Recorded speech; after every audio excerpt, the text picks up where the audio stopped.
ఆ light house దగ్గర ఆ ఇద్దరు పిల్లలు లేకుంటే ఆ రాత్రి అనేక మంది, వందల మంది ప్రాణాలు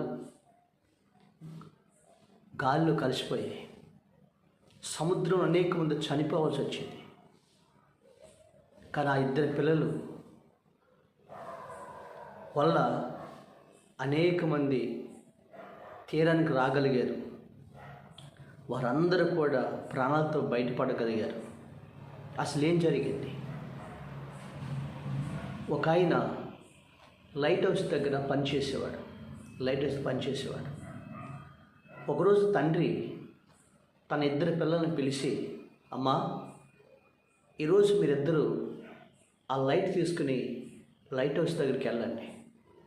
నేను పక్క గ్రామానికి పని మీద వెళ్తున్నాను కాబట్టి మీరిద్దరూ ఆ లైట్ తీరానికి, సముద్రం తీరానికి వెళ్ళి ఆ లైట్ని మీరు లైట్ వెలిగించండి, ఆ లైట్ చూపించండి అన్నాడు.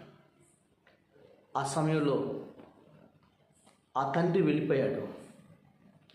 ఆ అన్న, ఆ చెల్లెలిద్దరు కలిసి ఆ సముద్రం తీరాన్ని బయలుదేరారు. ఇంతలోకి ఆకాశంలో పెనుమార్పులు సంభవించినాయి. భయంకరమైన తుఫాన్లు, కారు మేఘాలు, చెట్లు విరిగి పడిపోతున్నాయి. పెను తుఫాను సంభవించింది. ఆ సమయంలో ఈ తమ్ముడు అన్నాడు, ఇక మనం ఈ టైంలో సముద్ర తీరానికి వెళ్ళటం మంచిది కాదేమో అని అన్నప్పుడు తన అక్క అంది, లేదు, మనం వెళ్ళాల్సిందే, మనం వెళ్ళి ఖచ్చితంగా మన తండ్రి చెప్పిన మాటకి శిరస వహించాల్సిందే అంది. అక్క తమ్ముడు ఇద్దరు కలిసి ఆ చలిలోనే, తుఫాన్లోనే, ఆ పెను గాలిలోనే వారు ప్రాణాలు అరచేతి పెట్టుకుని వాళ్ళు సముద్ర తీరానికి చేరగలిగారు. అలా సముద్ర తీరానికి వెళ్ళి ఆ లైట్ హౌస్లో వాళ్ళు లైట్ వెలిగిస్తూ ఉన్నారు, వాళ్ళు లైట్ చూపిస్తూ ఉన్నారు. ఆ సమయంలో ఆ సముద్రంలో ఉండే షిప్పులు ఆ లైట్ని చూసి ఈ గందరగోళం మధ్యలో, ఆ పెను తుఫానుల మధ్యలో ఆ షిప్పులు ఆ లైట్ని బట్టి తీరానికి చేరగలిగినాయి. తెల్లారి ఉదయం అయిపోయింది. ఆ నావికులు, అనేక మంది నావికులు వాళ్ళు అనేక విషయాలు మాట్లాడుకుంటున్నాడు.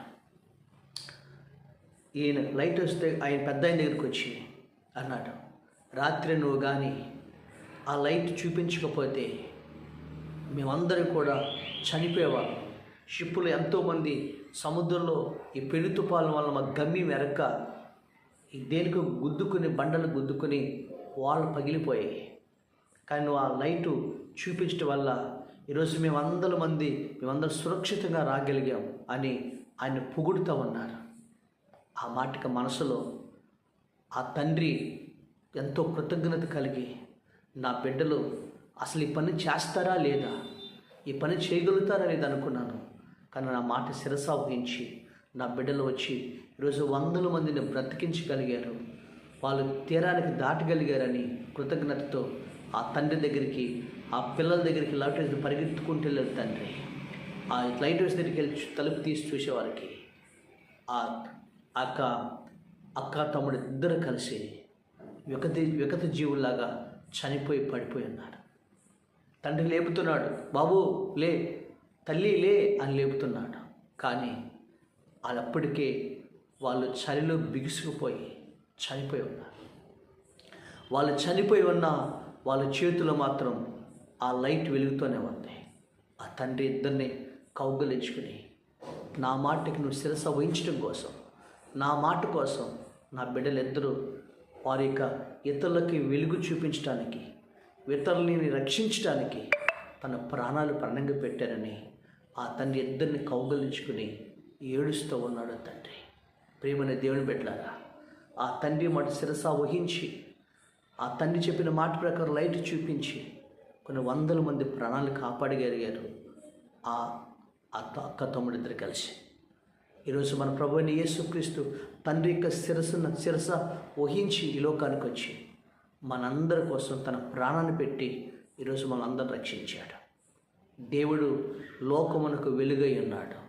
ఈరోజున నీవు కూడా ఆ యేసుక్రీస్తు ప్రభుని లోకానికి చూపించాలి. నశించిపోతున్న వారు అనేక మందిని ప్రభు తొట్టి తిప్పాలి, రక్షించాలి. అప్పుడే ఆ తండ్రి చిత్తం తీసిందనో ఏంటో. మన కళ్ళ ముందు అనేక మంది నశించిపోతున్నారు. ఈ లోకం అనే పెను తుఫాన్లు కొట్టుకుపోతున్నారు. నీవు ఒక వెలుగుగా ఉండకూడదు. నీవే ఒక వెలుగుగా ఉండి అనేకులను ప్రభు తట్టు తిప్పి అనేకుల రక్షణకి ఒక కారకురాలుగా నువ్వు అవ్వాలని, నీ కుటుంబం వాళ్ళు నువ్వు అవ్వాలని ఆ ప్రభు కోరుకుంటున్నాడు. అందుకని దేవుడు లోకమునకు వెలుగై ఉన్నాడు. నీవు కూడా ఒక వెలుగుగా ఉండి అనేక మంది ప్రజలను ప్రభు తట్టు తిప్పటానికి ఆ దేవుడు నిన్ను బలపరిచి గొప్ప సాక్షిగా నియమించును గాక. ఆమేన్.